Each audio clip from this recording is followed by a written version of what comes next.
Assalamualaikum warahmatullahi wabarakatuh. Banyak sekali anggapan-anggapan yang beredar di masyarakat mengenai kepercayaan roh gentayangan atau roh yang kembali ke rumah pada malam Jumat. Bahkan kepercayaan ini sudah mendarah daging di masyarakat kita, yang sebagian besar masih awam akan ilmu agama. Jika kita telusuri lebih lanjut, maka kita akan dapati bahwa hadis-hadis yang berkaitan dengan keyakinan semacam ini, maka kebanyakan hadis-hadis tersebut dikutip tanpa sanad dan tanpa menunjukkan kitab induk hadis mana yang diambil. Bahkan bisa jadi riwayatnya pun dhaif atau lemah. Dan kalaupun kita cari hadis itu dalam kitab-kitab induk hadis, tidak akan kita temukan. Ini menandakan bahwa hadis-hadis itu adalah hadis dhaif atau bahkan maudhu' atau palsu. Dan hadis dhaif ataupun maudhu' tidak bisa dijadikan sebagai sandaran hukum yang kuat tentang permasalahan ini. Seandainya kita mengetahui di mana keberadaan roh orang yang meninggal, lalu apakah kemudian kita akan menjadi semakin rajin untuk beribadah dan takut kepada Allah? Ataukah sebaliknya? Saudaraku, keyakinan bahwa roh akan kembali kepada keluarganya di alam nyata setiap malam Jumat, roh gentayangan, kemudian ia berdiam di rumah selama 40 hari adalah keyakinan yang tidak dibenarkan dan sangat bertentangan dengan syariat Islam. Mengapa demikian? Simak ulasannya sampai habis.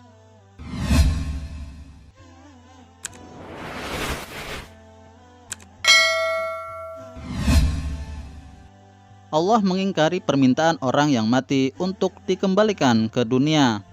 Allah Subhanahu wa Ta'ala berfirman, "Demikianlah keadaan orang-orang kafir itu, hingga apabila datang kematian kepada seseorang dari mereka, dia berkata, 'Ya Tuhanku, kembalikanlah aku ke dunia, agar aku bisa berbuat amal yang soleh yang telah aku tinggalkan.'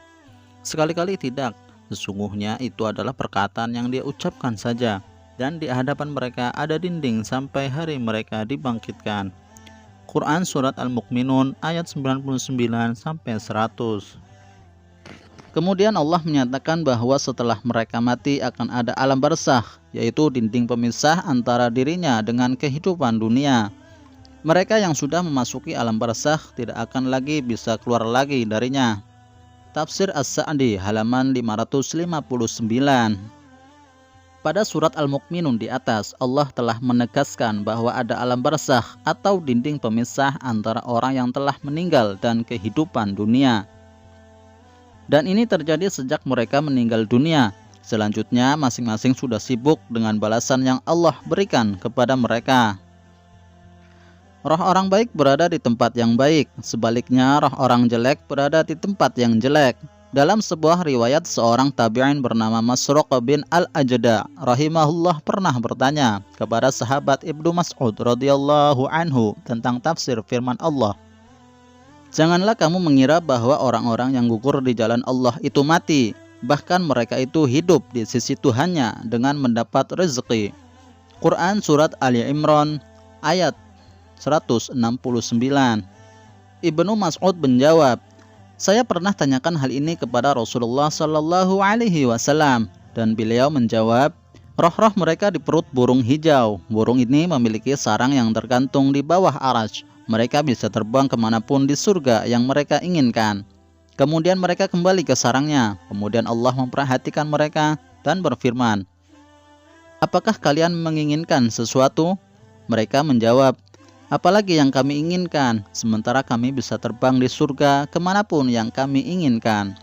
Namun Allah selalu menanyai mereka 3 kali, sehingga ketika mereka merasa akan selalu ditanya, mereka meminta, 'Ya Allah, kami ingin Engkau mengembalikan roh kami di jasad kami, sehingga kami bisa berperang di jalan-Mu untuk kedua kalinya.' Ketika Allah melihat mereka sudah tidak membutuhkan apapun lagi, mereka ditinggalkan. Hadis riwayat Muslim nomor 1887. Janganlah kamu mengira bahwa orang-orang yang gugur di jalan Allah itu mati, bahkan mereka itu hidup di sisi Tuhannya. Hadis riwayat Abu Dawud nomor 2520. Demikian pula roh orang yang jahat, mereka mendapat hukuman dari Allah sesuai dengan kemaksiatan yang mereka lakukan. Jika roh itu bisa kembali dan tinggal bersama keluarganya selama rentang tertentu, Tentu yang paling layak mendapatkan keadaan ini adalah para nabi dan rasul, para sahabat, atau para syuhada yang meninggal di medan jihad. Sementara hadis-hadis di atas merupakan bukti bahwa hal itu tidak terjadi. Allah tempatkan roh mereka di surga dan terpisah sepenuhnya dari alam dunia.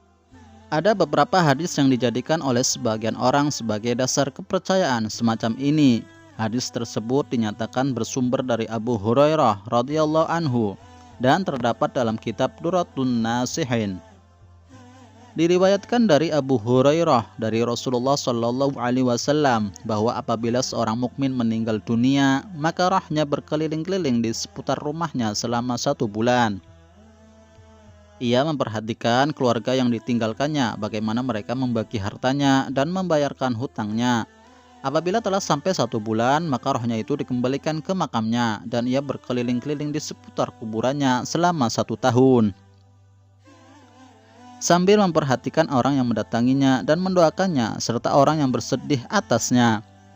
Apabila telah sampai 1 tahun, maka rohnya dinaikkan ke tempat di mana para roh berkumpul menanti hari ditiupkannya sangkakala. Namun dalam kitab-kitab hadis seperti Al-Jami' Al-Kabir juga ditemukan ada matan lain yang mirip dengan hadis di atas. Matan lain yang dimaksud adalah sebagai berikut. Seseorang apabila meninggal maka rohnya dibawa berputar-putar di sekeliling rumahnya selama 1 bulan dan di sekeliling makamnya selama 1 tahun. Kemudian roh itu dinaikkan ke suatu tempat di mana roh orang hidup bertemu dengan roh orang mati.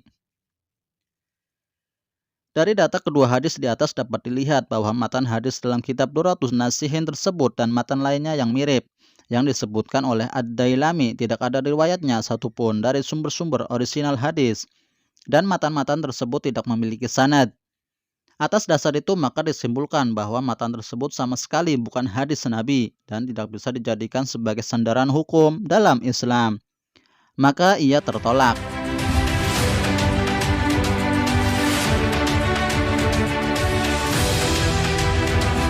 Orang kalau sudah meninggal dunia, dia punya urusan sendiri, minta doa itu waktu hidup, dan petunjuk dari Nabi. Orang tuamu petuli doa, doakan. Nggak perlu orang mati yang datang pada nak doain aku, nggak ada. Hidup itu namanya bukan mati. Baik, ini nggak boleh yang seperti itu. Ada keyakinan-keyakinan yang salah di masyarakat. Itu sebetulnya dari mulut ke mulut, bukan diambil dari mulut para ulama, bukan diambil dari buku-buku terpercaya. Itu hanya hayalan-hayalan pendongeng, kemudian diambil oleh seseorang. Kalau ada ustadz yang seperti itu, ya dimaafkan saja, mungkin ustadz yang waktu itu sibuk ngeliwat, dia nggak dengar.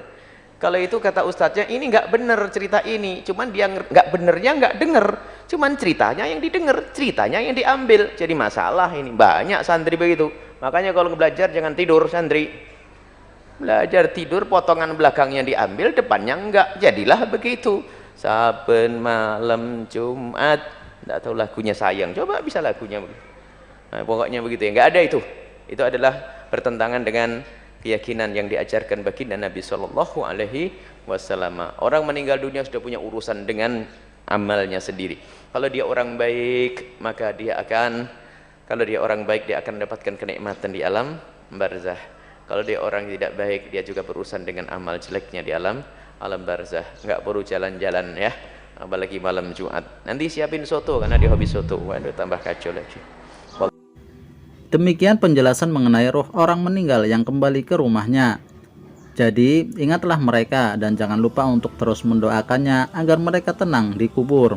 Wallahu a'lam.